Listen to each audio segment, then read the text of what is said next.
Welcome back, everybody. Welcome back to post-episode issues. Better Call Saul, episode 5, season 1. Alpine Shepherd Boy is what it's called. And sorry we're a few minutes late or a few minutes earlier. We're seceding from the union because someone's trying to steal our toilet buddy. I want the toilet buddy, Joe. That thing was creepy. He could have been a little bit better about the way he handled that situation, I thought.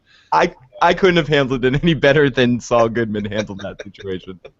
That was perfect. Oh, gosh. Everybody, if this is your first time checking us out, please hit that subscribe button. We'd love to hear what you thought of this episode of Better Call Saul. If you're watching live, please use the chat room to the side over there. And if you're watching this at a later time, please use the comment section below and let us know what you thought of this episode of Better Call Saul. This episode was incredible because it was cut into almost 3 different segments, 3 sub-stories that were going on. One section felt very comedic to me. One section felt very personal and emotional. And then the last section of the show felt like I was watching Breaking fucking Bad. Right. The last section was Breaking Bad. It was suddenly, once they took Mike until the end of the episode, I was like, I'm watching an epised of Breaking Bad. That's what it felt like to me. And knowing his backstory, so when he gets handed that, we'll talk about it later. Yeah, no, I felt that way too. We'll get to Mike. So, guys, there's a lot of ways to reach us if you want. You can email me at igotissuesman@gmail.com or tweet me there as well. You can, as I said, comment below in here. And please subscribe for all our podcasts. Right now we're doing The Walking Dead. We're doing a rewatch of Game of Thrones, and we're also doing Vikings. So if you're into any of those shows, please subscribe and check us out. So let's get right into this episode because there's a lot of awesome stuff that happens, and I want to get into it. Renwood, welcome. They have meth heads fighting for turf on every other block, but one complaint about a newspaper theft, and it's the sirens. Right, really?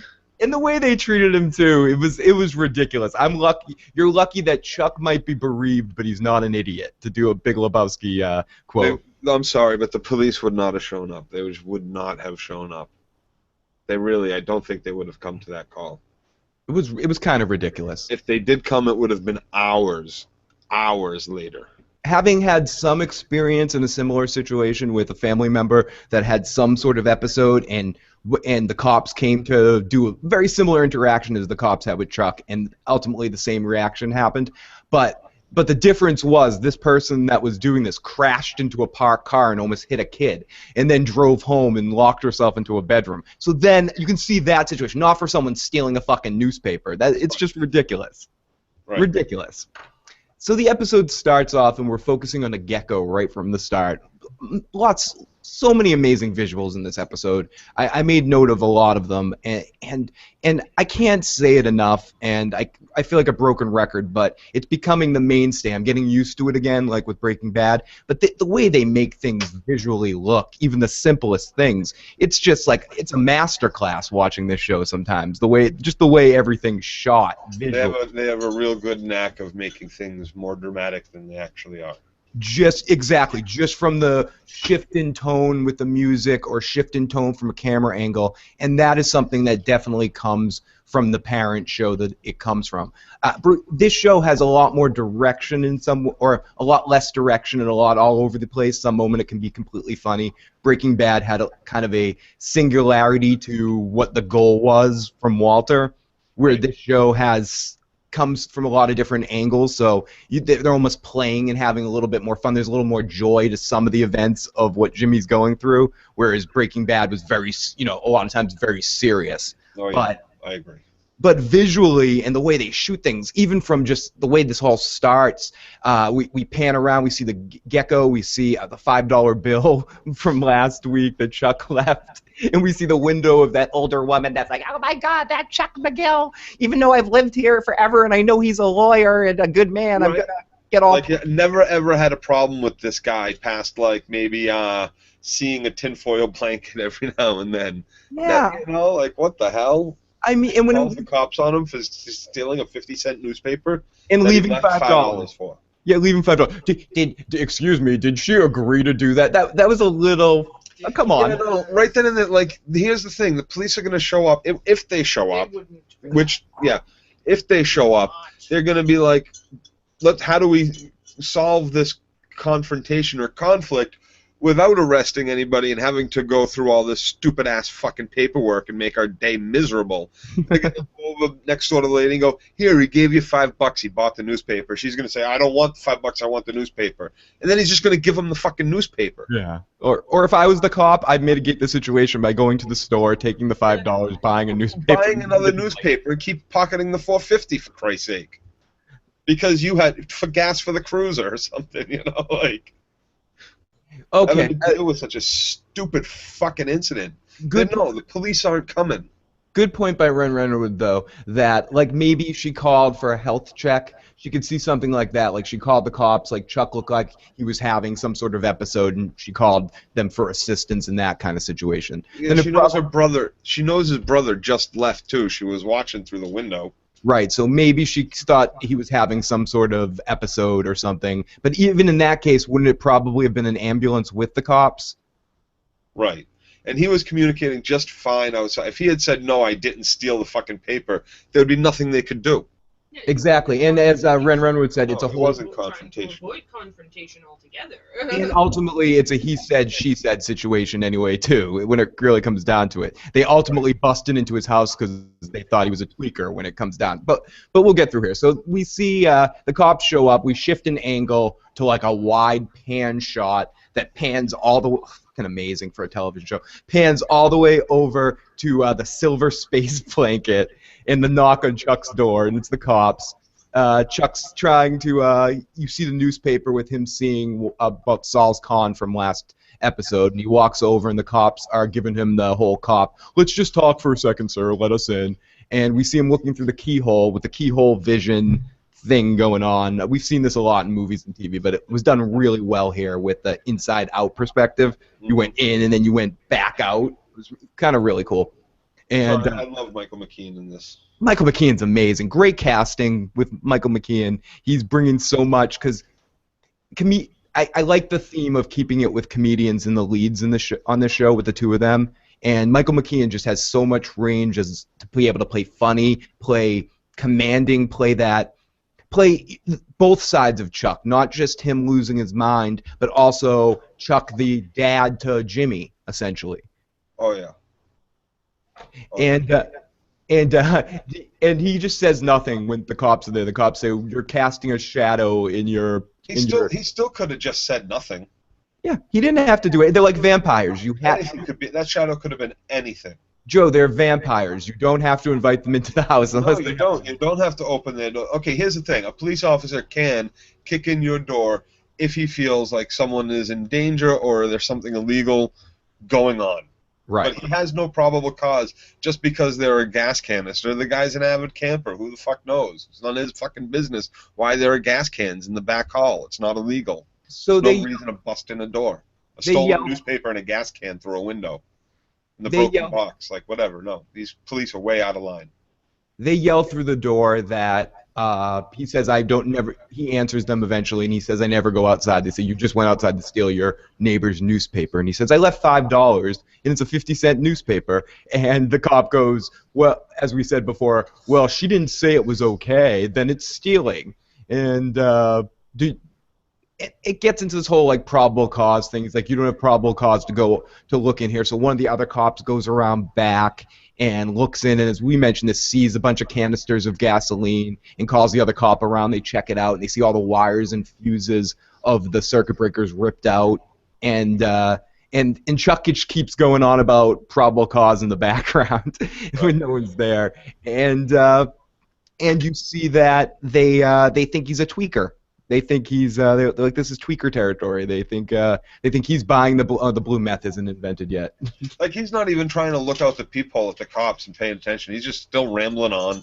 Both cops are in the back of the house checking out through the back window. Oh, he's panicking. Yeah, he's in super panic mode. Raymond, I didn't say that off the top, but I was thinking it before we started. It is absolutely my favorite episode of the season 2. This show just keeps, to me, almost every episode has gotten better and better, except for maybe I think I like the pilot better than the second episode. But other than that, this is definitely the best episode, and everything I've been hearing about episode 6 looks like it's going to be even better. So, fucking awesome. Because obviously from previews for next week, to talk a few seconds about that, it looks like... Is this really episode 5? Yeah, dude, we're halfway through the season. That's crazy. That's crazy that this is episode 5. 10 episodes in the season. 10 episodes. So we're halfway through. This isn't episode 4? This is episode 5. So one of the other cops comes around, and they go around, and they see the camp stove and all that stuff. He sounds like a tweaker. And they go around to the front door again. They bang and they go, "We're coming in, whether you like it or not." And this is where we see the reverse perspective coming through the keyhole and comes back out. And he says, "If you come in, no cell phones, no radios, and absolutely no tasers." So just to be dicks, right when he says no tasers, these asshole cops that have nothing better to do today because they should be out busting like real people. They pull out their fucking tasers. Unbelievable. It's like, oh no, he said no tasers. Let's get him. Yep. Like he's negotiating to open up the door. Like, give him a fucking chance. Like, Ren would, yeah, a tweaker with a nice yard. Yeah, really. Yeah, that's an awfully nice neighborhood for a tweaker too. So then they think he's just squatting. They haven't seen him yet, so could be anybody. So then we get a really awesome visual of them busting in the door from Chuck's perspective, and the tasers flashing and this white light visual. Really cool stuff to our intro. Probably our craziest, most intro. And at that point, they didn't even have to tase him. He was already on the ground in the corner. Like, what are they tasing him for? I don't know. Maybe did they know him? Did he work against them as a lawyer and fuck these cops over? No, but that's a hell of a lawsuit. Seriously. So then we get into our it should be, and it seems like if Chuck it's their word against his, he attacked us. Yep. He was swearing and yelling at us through the door. He was whatever. Obviously, he's crazy, right? So, yeah. And unfortunately, that's how it happens too often. It would probably be the case. So then we see a mansion, and we see James Mcgill going to see potential clients. And he's like mumbling a joke to himself about his car. Oh, I'll say it's my assistant's car. I'll say I have a Mercedes, and it's in the shop. Yeah. Now we meet client number 1, who's this guy named Ricky, who said, "I have 2 insights on you. One, that you put yourself out there, so you're a good guy that put yourself out there. And number 2, you agree with America. You're a real American. You're driving that shitbox foreign car, but you're just a good man trying to get ahead." And it's a shame what you have to go through. And Saul, like, totally playing into it. And I call him Saul when he's being Saul, and I'll call him Jimmy when he's being Jimmy. He's being Saul in these scenes. Well, he's always being Saul. Really, come on. Sometimes I don't know. He's always slipping Jimmy, and Saul Goodman are the same person. James McGill's the only one like that's different than. When I'm saying Jimmy, I mean James McGill. Then. When I say Jimmy, James McGill's a different person. He's someone that's a lot more caring. He is. He's a lot more caring. I don't think Saul Goodman would care this much about his brother in the way that he does. I think Saul Goodman does care that much about his brother. Maybe. We'll see. Does Saul Goodman even have a brother? No, I don't think so. Like, is he dead by then, or committed? I'm pretty sure Chuck has to be dead by the time Breaking Bad happens. That has to be the impetus. It's the same person. It's a Fight Club situation. But really, do you think Chuck will be dead by the end of Better Call Saul? Do you think that will be a big formulation in the changing of him as a person? Dead or committed for put somewhere. I think something's going to happen where he goes away at some point, for sure. Or, maybe he's murdered, killed. Kidnapped and tortured with batteries. Who knows? Maybe he gets better and just disowns his brother and gets on with life. Mm-hmm.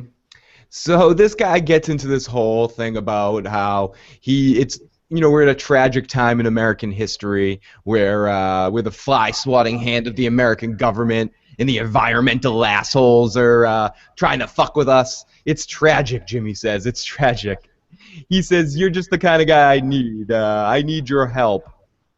And what's he need his help for, Joe? He wants to secede from the Union. He wants Oh, to. I love him rolling up on this place. The two Hummers in the yard, like Yep, the two his Hummers. little shitbox rolls in. He's like making it up in his head, like, my Mercedes is on the shop. This is my assistant's car.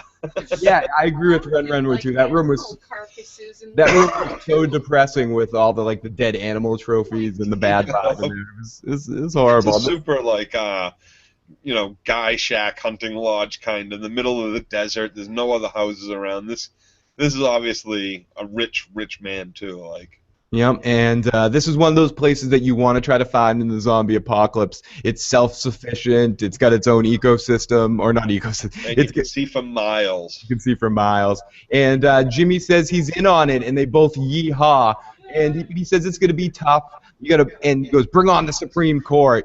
And then he starts talking about price. They get into how much it's going to cost, $450 an hour, and he says, "Whatever, forget about this. Why don't I just pay you $1 million retainer? I'll give you $500,000 now and $500,000 later."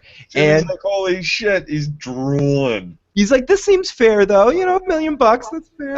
I actually thought he was going to say, at $450 an hour, it's going to well exceed $1 million within the first few years, especially if we're going to the Supreme Court. $1 million is not going to cover it. $1 million might be my first year. Like, if you're charging $450 and you want to put me on retainer, we're talking $1 million is maybe a year retainer, 2 years retainer. Yeah, and I think also to back up that point, if somebody's offering you $1 million that quick, you automatically ask for two. You go, wait a second, no, two. Right. Negotiate. Right. You have to negotiate, especially because he would have said yes to anything. And so the $1 million seems fair. And he goes, "Okay, you want it in cash?" He goes, "Yeah, cash is fine." And you can just see the look on Saul's face, like, "Oh my god, oh my god." And the guy goes to the safe and gets the cash, and he's got the money. Oh, it's all laid out, looking beautiful. Dude, it looks beautiful. I want to lay in that money. It's just beautiful. And Scrooge McDuck some of those bills. Yeah, Saul picks it up, looks at it, gets the $100, and goes tax-free, and looks at it, and it's got a picture of him on the $100 bill. He moves the $100 bill sleeve, and the picture is not Ben Franklin. It is Ricky. Oh my gosh, it is Ricky. It's hilarious. That was hilarious. Raymond says Mike is amazing. The guy that plays, yeah, he is great. One of the best things that this show ever did, when they recast it, was bringing him back, because he, more than a lot of the characters, he was so much a part of that last couple seasons of Breaking Bad, and you just felt like he had so much more business, and you wanted to know so much more history about him too. And I'm glad they decided to make Mike a major part of the show as well. I'm so happy about that. Yeah, he's in a lot of stuff. I like him in a lot of stuff. Yep. And so Saul looks. He's like, "What?" And he says, "Yeah, tax free. The credit of Sandia Republic. You can get in the ground floor, Saul." He couldn't get out of there fast enough, and He goes to the next house where he meets a client, Roland. I'm sorry, I can't even say this without laughing my ass off. The guy's name is Roland J. Cox. Cox. Right away, I knew something was about to happen here. So he's talking about, how Jimmy, it must have been so scary climbing that billboard. And they come into a room with a blue tarp covering, and you just know it's going to be something crazy. And yeah, terrifying. Yeah, he's like some like jet engine or something. When he says Fisher Price, he's like I need you to sign a non-disclosure act, so you don't, because when Fisher Price or what was the other Play School see this, they're gonna steal it for sure. So Saul's like, "Oh yeah, let's sign it." And at that point, the way they had the tarp, I'm like, it looks like a fucking dollhouse. You're gonna pull this off, and it's just a plain old dollhouse. Joe, that's where I thought they were gonna go with the joke too. That it was gonna be something very simple, like a doll or just a the giant. Like, look, you can put your dolls in it, man. Like a giant teddy bear that holds teddy bears or something like ridiculous. So no, it's a toilet. And Jimmy's like, "I'm pretty sure I've seen this before." Unlike the last scene where he was playing with the guy Ricky because he thought he smelled money with this guy, with this dude, immediately Jimmy goes on the antagonistic, "This guy's a joke." Just right once he hears his name. I thought it wasn't necessarily a bad idea. It just needs new phrases. New phrases. Yeah, let's get to it though. So he says it's a special voice chip because his daughter has Both trouble. his sons were nightmares to His sons, yeah, his son. What's his son's name? Chandler. Jimmy says. Chandler Riggs. What? So he starts throwing little bricks and stuff into the toilet to show that it makes a voice and says that it gives encouragement to kids that are scared about going on the toilet. Similar to the scary thing and Look Who's Talking to the toilet that's going to eat your pee. Give me a pee. I want to eat your pee. But no, this says things like, "Oh yeah, that's the way," and "Gosh, you're so big. Look at you." And then we see it from a toilet perspective. Yeah, Give it all to me. Put it all inside me. Yeah. Yeah. With this dude, no matter how good his idea is.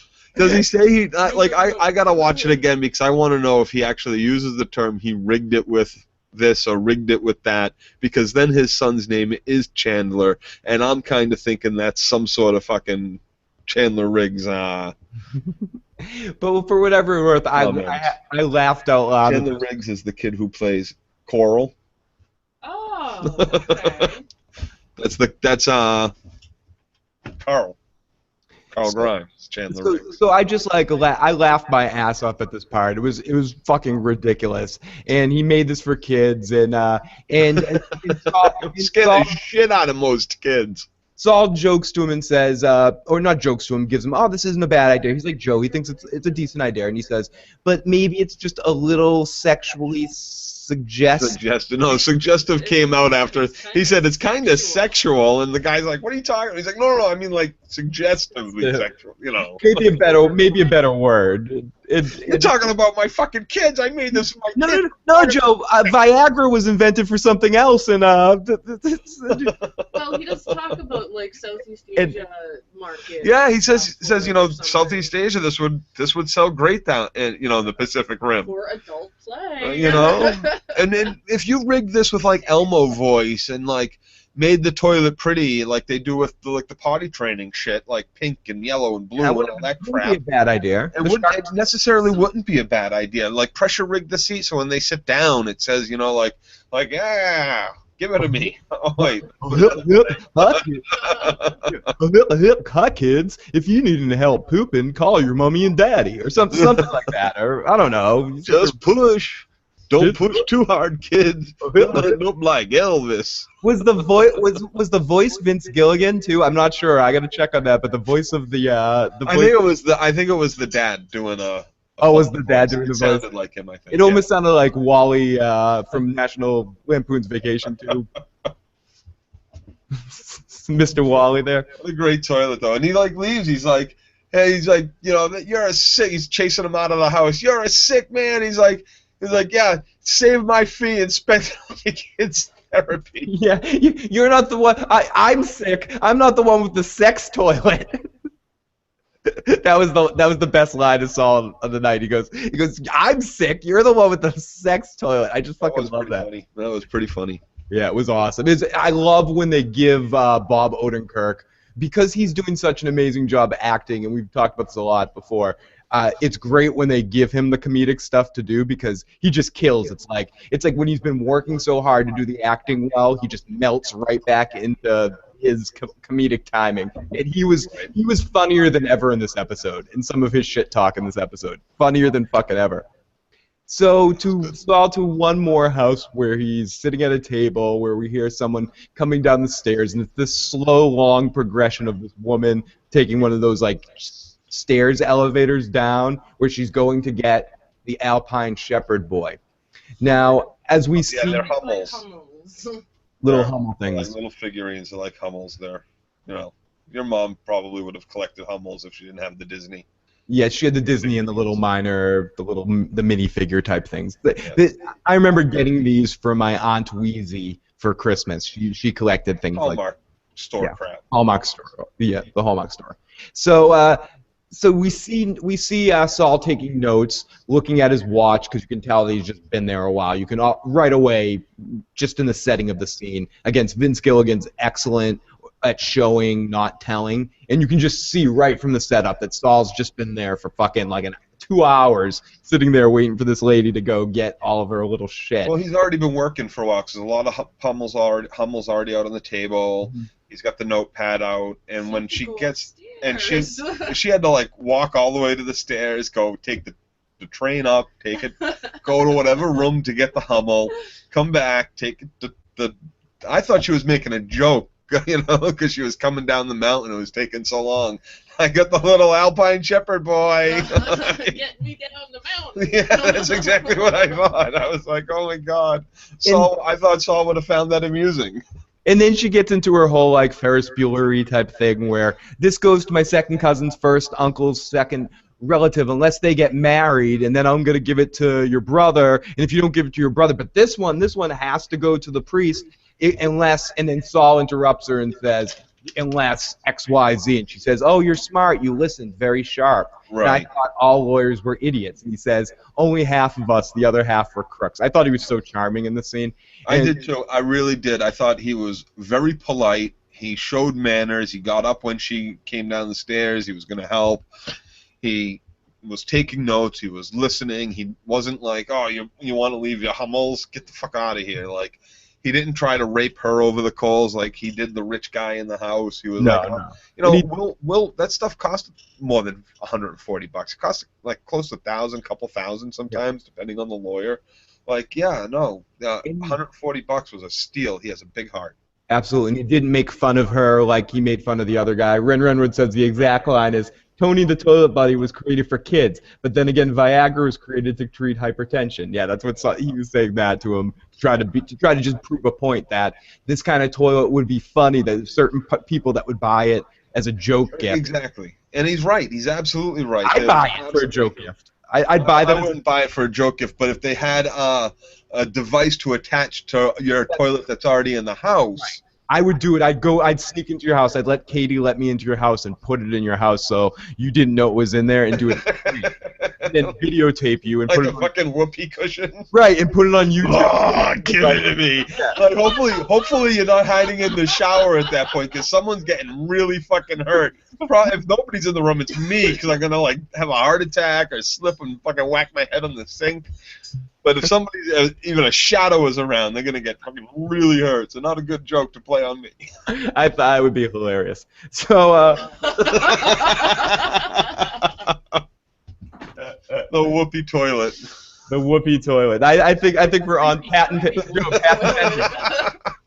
The patent pending whoopee toilet. Patent pending. Your pervy toilet.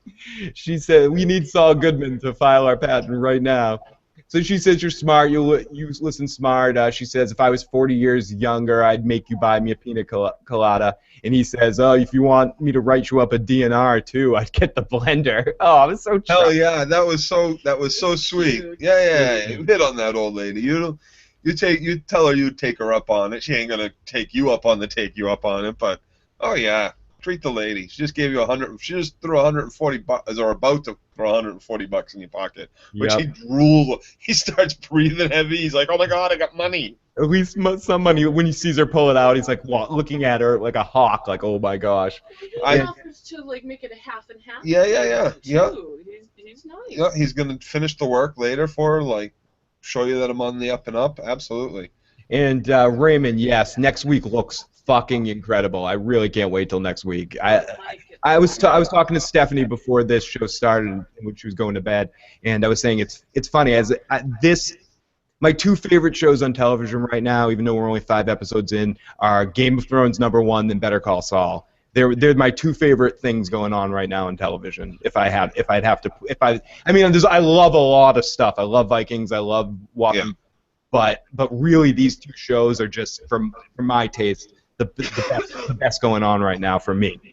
So yeah, she pays him the $140, and he'll take 70 now, 70 later. But no, she's gonna give him the whole 140. Yeah. Oh yeah, she trusts him.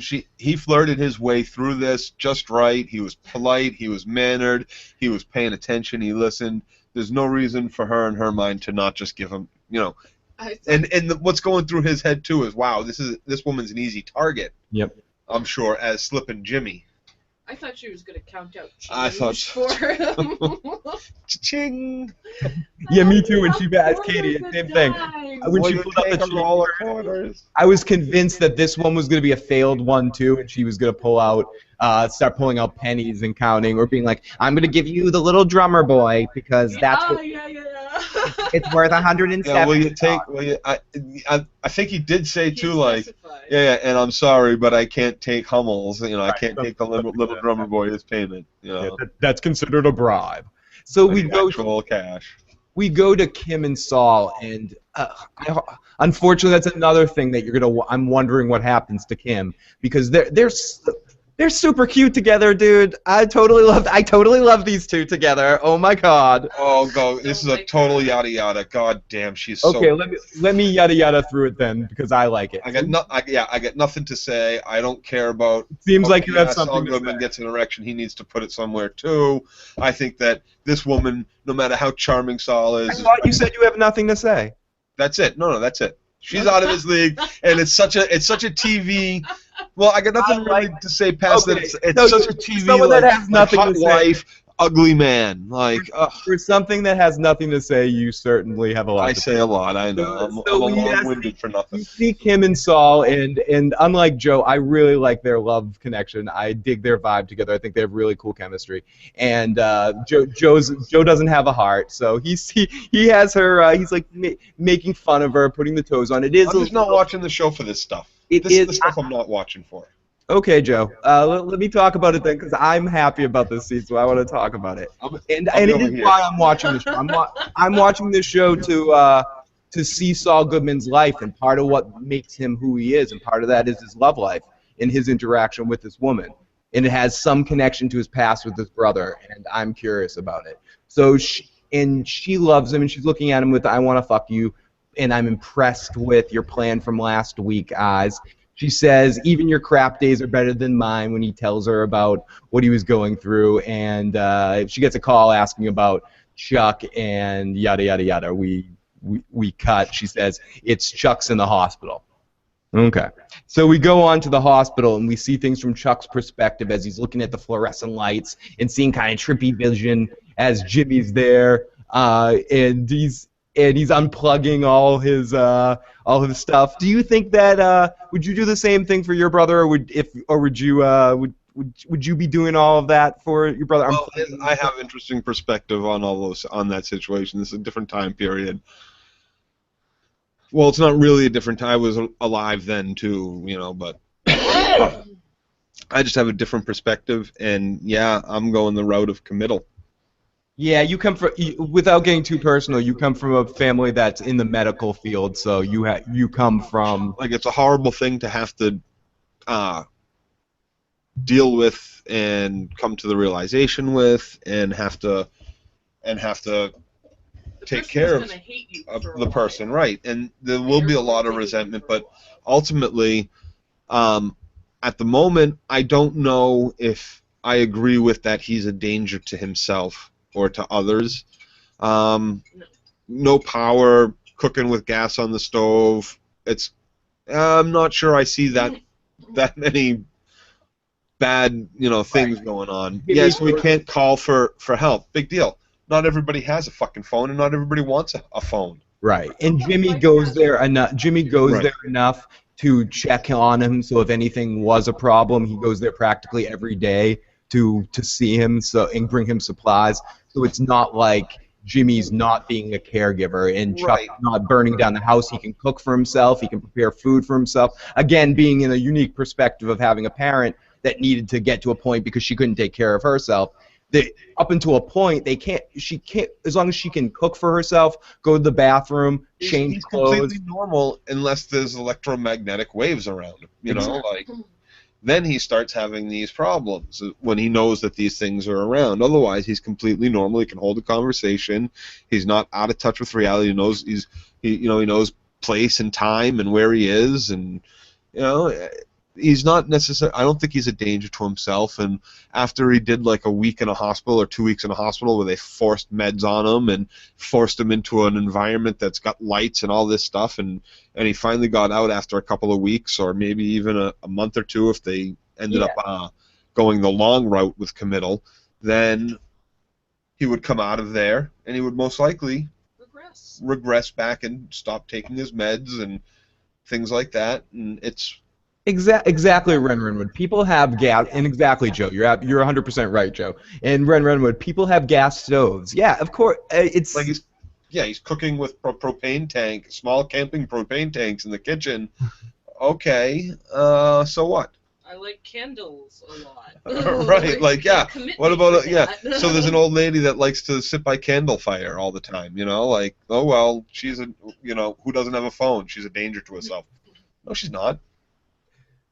So we come back in, and as I said, we're seeing everything from Chuck's perspective, and everything is looking really at the fluorescent lights. And you know what, Chuck? I feel you on those fluorescent lights. Being under those fucking things suck. I feel them sucking my energy too. And Jimmy's like, what kind of torture kind of chamber are you doing with my brother here? And she kind of grabs him. The cop comes in, and it turns into a bad situation until it just all gets calmed down.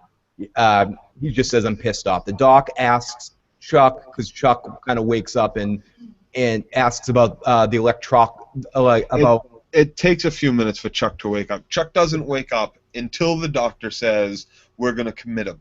Right. You can sign. You can commit him for 30 days if you sign one of the if you sign a committal. And no, that's not exactly how it happens. And Arizona law is maybe different than Massachusetts, but this doctor has every right in her power to commit this person. And the reason why this person, Chuck, is in the hospital and not a police station is because the cops already committed him to a hospital, sectioned him to a hospital, and the doctor there, she wouldn't be willing to take the chance if she was really that worried about him being a danger to himself to release him at all anyway, and she would just go ahead and sign a section on him then also. So, but the big law firm could easily come in and do some lawyer shit and just get him out. But that's just it. He's going to be committed for a period of 3 to 4 days or more, depending on that state's laws, and then the doctor can say, yeah, and a big law firm, we're going to get a court date, and you're going to have to go to court. That buys a few more days of getting meds into him maybe, or trying to get him some therapy. And then if the judge sides with the hospital, which a lot of times they do, a lot of times they don't as well, but then if that happens, then he's committed for a period of 3 to 6 months or something like that, with potentially a court order to give him medications.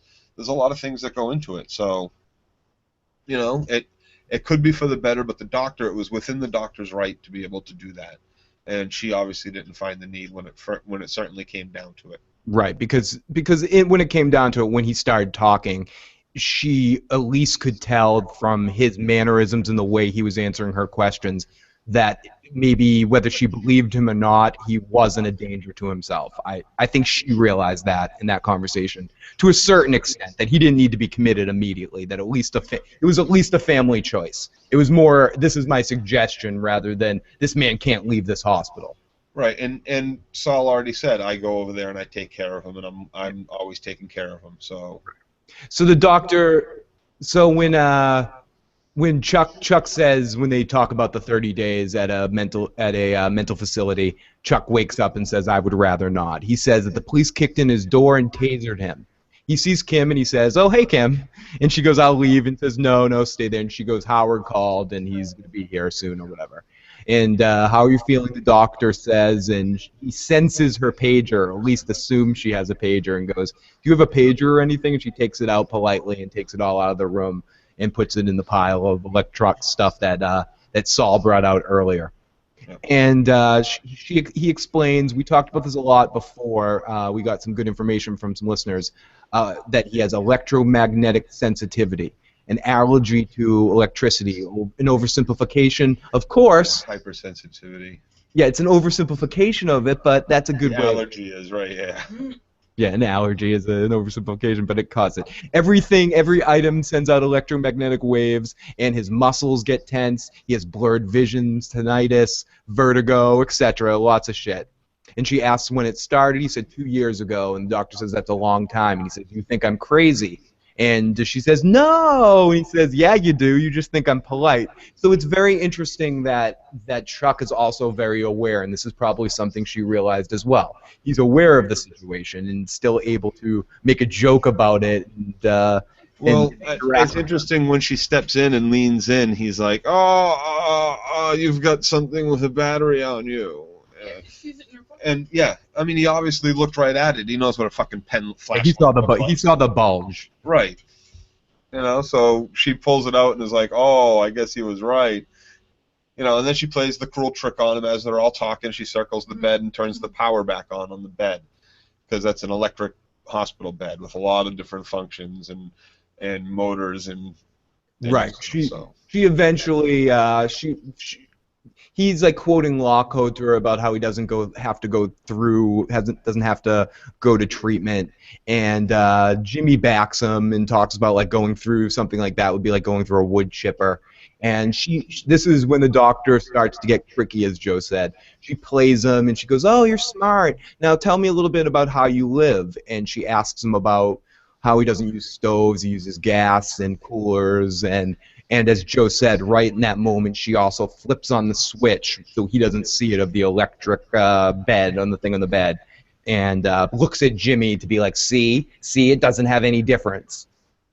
Okay, great, you're correct, Doctor. Congratulations. Yeah, I don't agree that that's a cruel trick, because she's... No, it's not a cruel trick. It's not a cruel trick. I feel bad for Chuck. I just want to give Chuck a hug.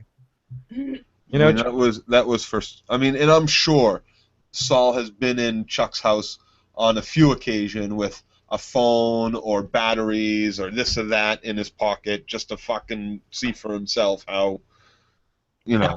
Joe, absolutely. When you're in situations where you're dealing with a family member or someone you care about that's losing their faculties in any way like that, at times you question if it's real and you test them and you do everything. Saul's too smart not to do that. But then again, the way his interactions with Chuck tonight made me think that when he's around him, he turns into a different individual. He turns into someone that just wants to please Chuck and can't really see past that. I don't know if is Chuck Saul's kryptonite, essentially, that stops him from being that, you know, the crazy bullshit artist that he is. Is he the one thing that makes him feel like he always has to do good? I don't know. It's something to think about, and it seems it was weird the way he was acting when he was around Chuck tonight. Very, very, you know, at the end when he's just trying to be on. I'll get it right. Well, he knows he owes a lot to his brother. He looks up to him. He's helped him out many, many times, and ultimately, Chuck is still a huge cash cow that Saul kind of can see. For everybody. That's very interesting. Everybody sees that. Everybody wants a piece of this guy. So, interesting point by Ren Renwood. I'm on the fence with whether Kim is a mole for Darth Vader from her nonverbal answers to the Doctor's questions. I think she's got a definite stake in her job and in her company. I don't necessarily think she's hanging out with Saul Goodman on her own accord at this point. I think there was definitely something, but I don't know if that's still there. Maybe it is, maybe it isn't. But yeah, I definitely think that she's got that kind of interest in it. And as far as her not really giving answers, that's a touchy situation. Do you want to be the one making the call to commit or not to commit your ex something or current something or others, or not necessarily something or other, significant other? You know, that's not her call, and I don't think she wants to necessarily influence past, like, you know, I would definitely be thinking about committed, but, you know, I don't know your brother like you do, and blah, blah, blah, blah, blah. I think if we go by the definition or the assumption that she isn't a mole too, if we're going by the non-mole assumption, then she, or even if she is a mole assumption, the best interest of Darth Vader is for him not to be committed either. It's Darth Vader's best interest is the same as Jimmy's best interest. Actually, no, Jimmy's best interest is actually him being committed and taking custody over Chuck's estate and then challenging for the money. That's Jimmy's best interest. Right. But That's Jimmy's best interest. That's probably the Chuck's best interest. That's exactly what I think Blondie is thinking. And she doesn't come basically straight out and say it. She kind of dances around it and doesn't want to give that answer. That's a good but point. it's not Darth Vader's best interest. Darth Vader's best interest is is Chuck staying right where he is, well, so he can quote unquote keep him on the payroll. So they go outside and they talk to the doctor, and Jimmy says it was rude, not proving a point, and she said it was proving a point. It was physical, not mental. Jimmy says she doesn't know 100%. He doesn't think that it's 100%, but we got to know that Chuck is smarter than any of us, and I'm not putting him in a rubber room, even if I'm not sure that 100% it's physical. That's what I meant. The doctor says you're giving up, and he says I'm not giving up. I'm bringing him all stuff, and she says no, you're enabling. You're not trying to help him. And he's in danger with all that. And this is the bullshit part. With all that gas, he could blow up the neighborhood, and then it's 10 years in prison. Fuck you. That's bullshit. Yeah, and so what does he have? How many of those are empty? How many of them aren't empty? And how is that much more than if I had like 2 or 3 of those out back from my barbecue pit? Yeah, or just somebody that 2 or 3 big ones, like.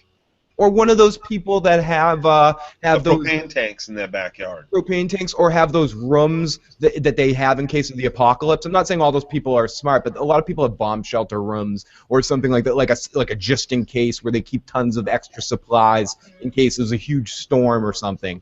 Those kind of. They have lots and lots and lots of propane stocked up. Absolutely. Joe, talk for a second. I have to deal with a cat situation. So yeah. Yeah, so I guess at this point, Darth Vader basically, they step out into the hallway. Why'd you pull that trick? They talk about getting them committed, and at that point, the doctor goes away, and they see Darth Vader. I forget what this guy's name is. He starts coming down the hallway, and Howard, yeah, and Howard's all, I'm here to help. I'm here to help, and don't worry about it. We'll fight to make sure he doesn't have to, go in the hospital whatsoever. Don't worry about it, Jimmy. It's a physical malady, not a psychological one. And Jimmy instantly smells the bullshit and calls him on it, and and just to watch him squirm, says, "That's it. I didn't have my mind made up, but listening to you talk about that, because if he gets committed, I become his guardian, I cash him out, and you guys lose everything, and that's what I'm going to do because you're such a slimy fuck."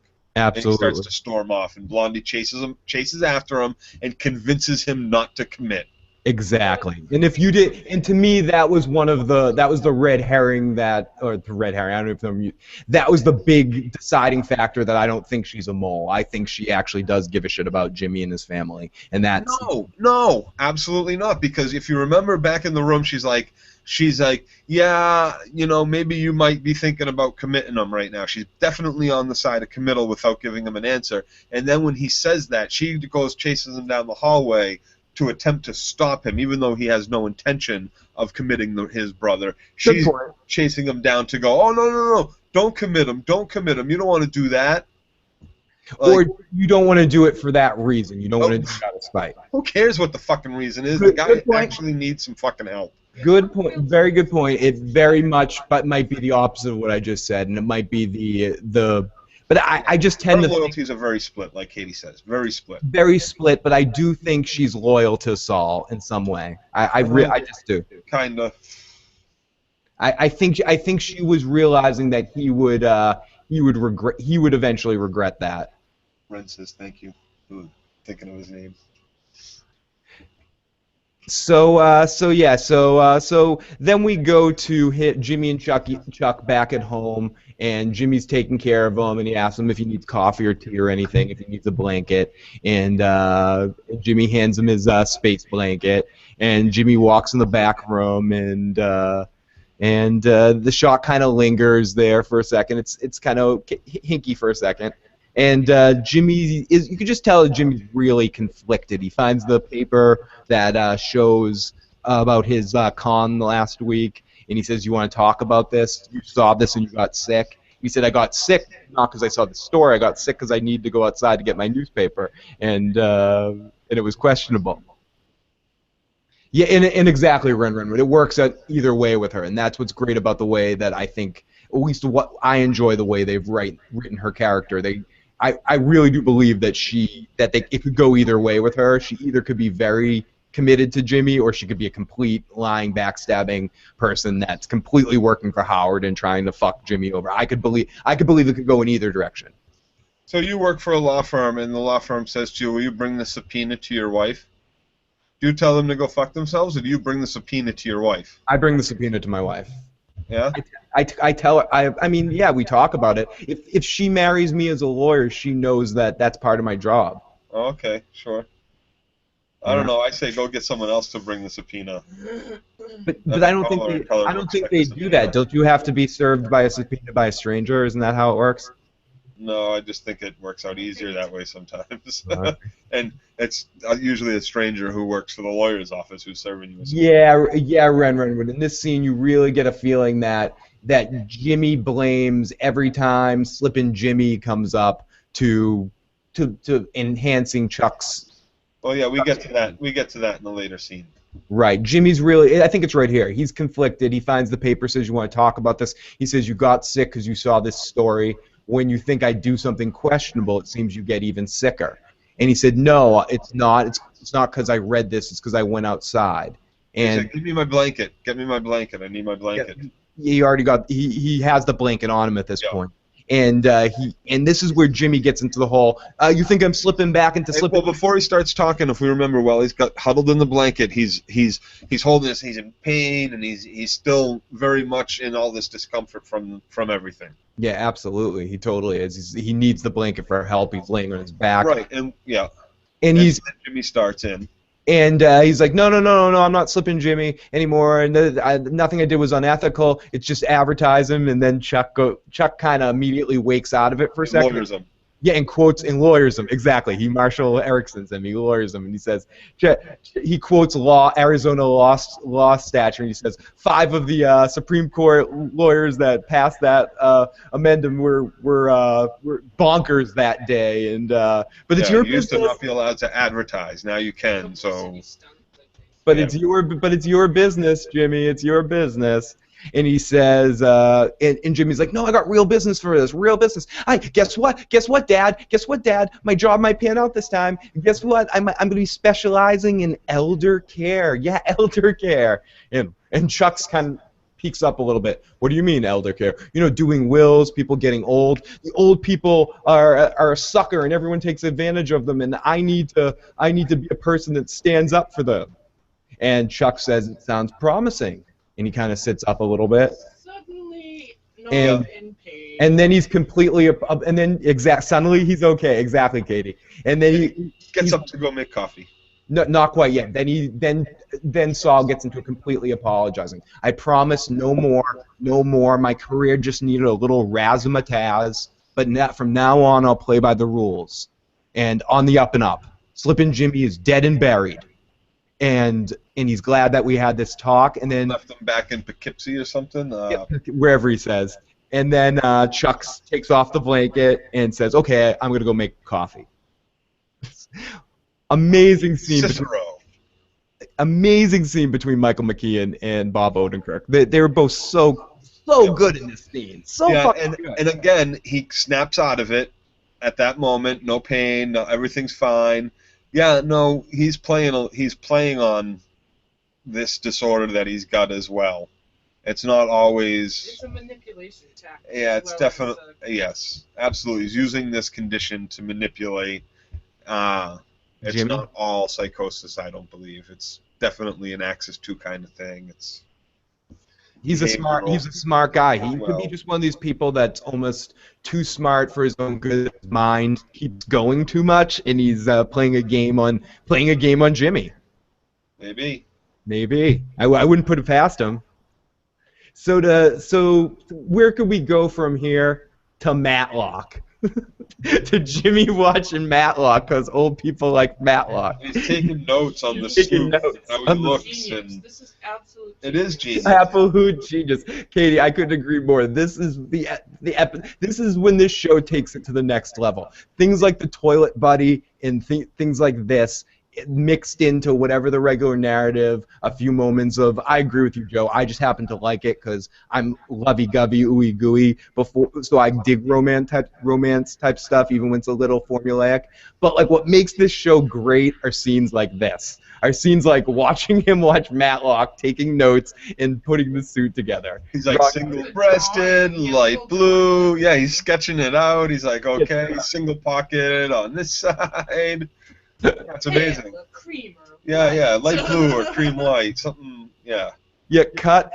You think it can get like, you think that's the best of it because you're like, what's he doing? That's pretty cool that he's watching Matlock. He's obviously doing it to help old people, to learn how to talk to old people. Because Matlock, or I thought he was studying it for courtroom tactic skills too at first. Yeah, I thought he was gonna plagiarize like somewhat like one of Matlock's speeches. One of Matlock's speeches, I kind of thought that, but I had no clue what this was gonna lead into. One of the most incredible scenes in any show I've ever seen before. Cut to the juice cart in the old age home with Jello. You're seeing Jello. You're like, what's up with this Jello? I was looking for the advertisement. Like, what is it on the label? What's going on? Where is it? Yeah, Ren Renwood's absolutely correct. He was doing market research actually. Yep. And he's seeing the cam perspective with some old-timey music, and I just love this shit. We see all these old people trying to open the Jello container. The shot of the camera on the back of the cart moving all the Jello and puddings, I'm pretty sure we've seen that exact shot of a cart moving through the lab filled with blue meth. You could not be more right. Yeah, if again, more and more this show, that was a Breaking Bad moment of their like Aaron Paul pushing the cart, or Walter White pushing the cart through the lab, and just the way the camera is on the cart with all the blue meth and the point of view long shot, right? Raymond, we will definitely answer that question at the end. We'll hold off on that question until the very end. But very good question. So and then we see all these people. They're eating they get into their Jello. They're eating their Jello. It's just a really cool montage-y scene of watching. We focus in on one woman that's eating her Jello. She's eating it, and we look down in the bottom of it, and there's a little advertisement, and the advertisement says it's a picture of Saul in the Matlock suit, or a picture of his face, and it says. I freeze framed it, and he says it later too. If you need a will, call Mcgill. And then after she reads it, he's right there to introduce himself, and just pops up. Hi, everybody, pleasure to meet you. Yeah. In his Matlock suit. In his Matlock suit, and he goes around the room just being like the biggest ham I've ever seen in the world. And to be honest, he's doing really well. He's having worked. I've worked in the. He's in the room. I've entertained older people, like gone to an old age home to entertain old people, and he's doing exactly what you want to do, and he's schmoozing with them. It's beautiful. Fucking beautiful. He's selling himself. And Ren Renwood, and these people have diabetes. He's giving them sugar. I'm sure they're sugar-free Jello. Come on, man. Let's hope he's smart enough. So he hugs around, and he's passing out his business, and it's just a great moment. So then we go to commercial break, and we come back.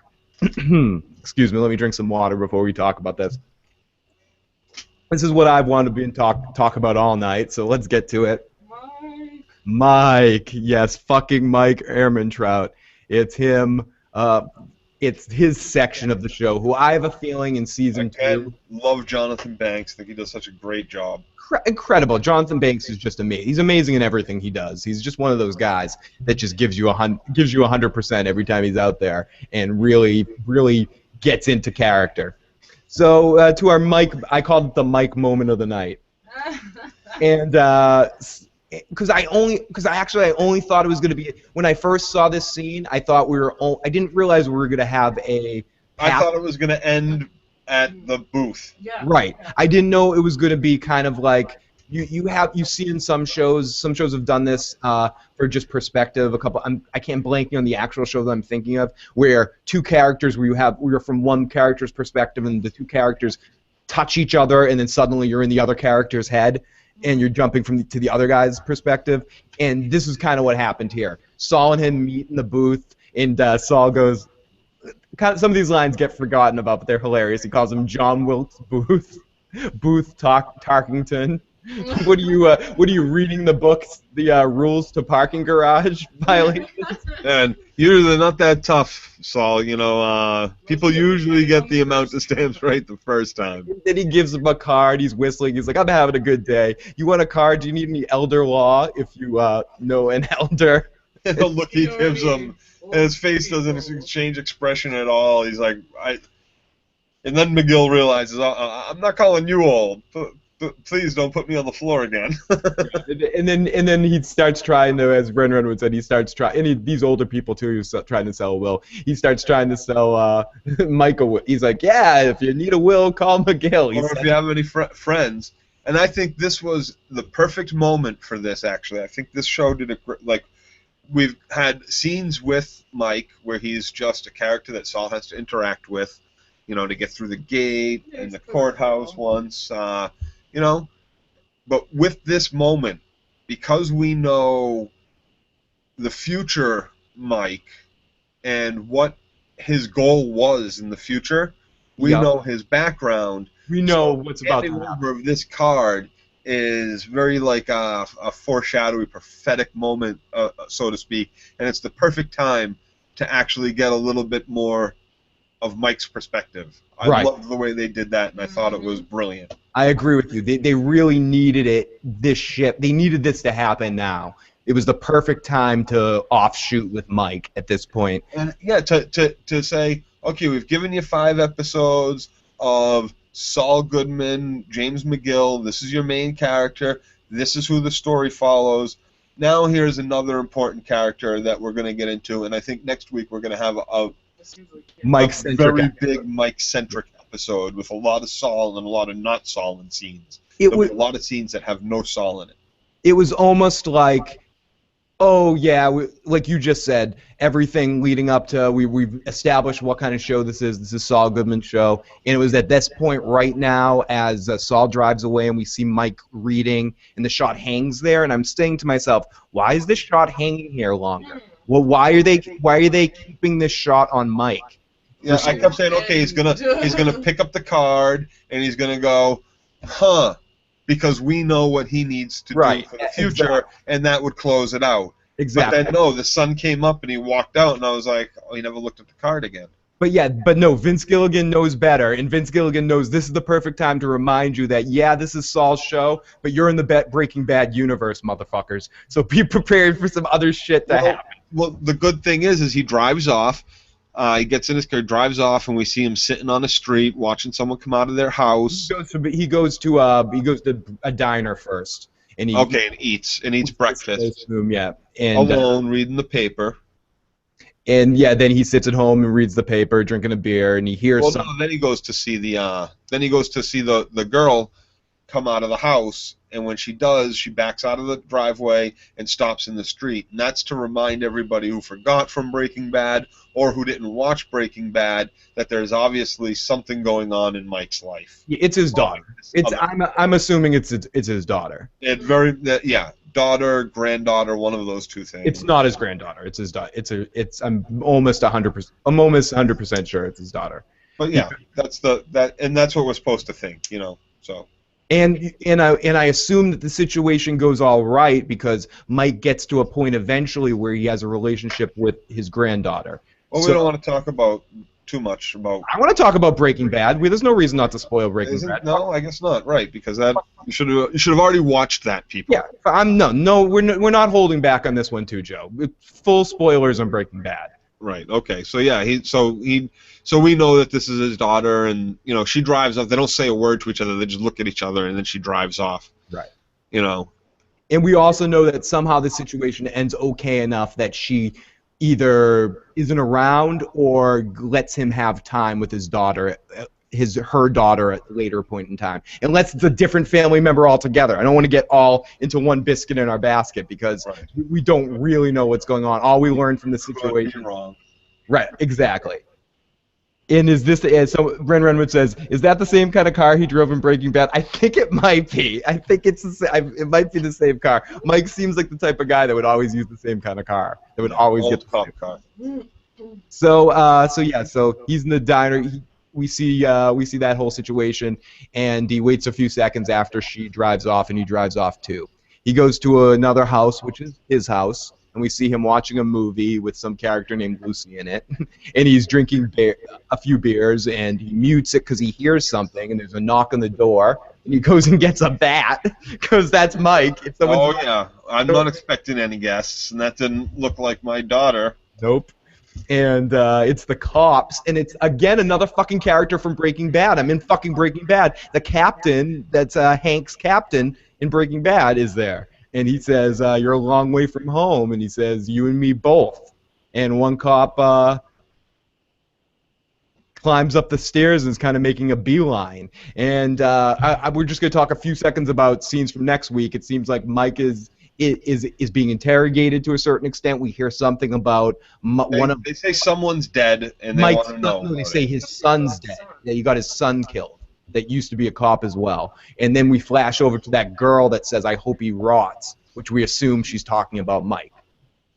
So to answer your question, Ray, from earlier, what do you guys think we'll see in the future of this show? Or I think immediate future of the next episode is good. As I think Joe said it perfect.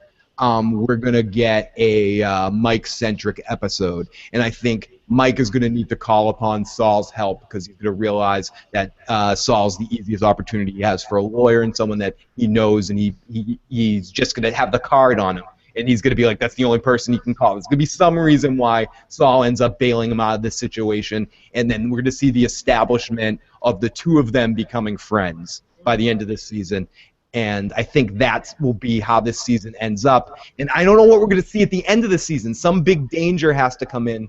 But I don't know if we're just going to deal with the Chuck situation and that Michael McKean might not be back for season 2. It's so confusing. It's so great to have no idea where a show's going at all, right. Unlike some of the other shows we're talking about. Because because we know he was in Breaking Bad doesn't mean he wasn't somewhere else for 4 or 5 years in between. Right.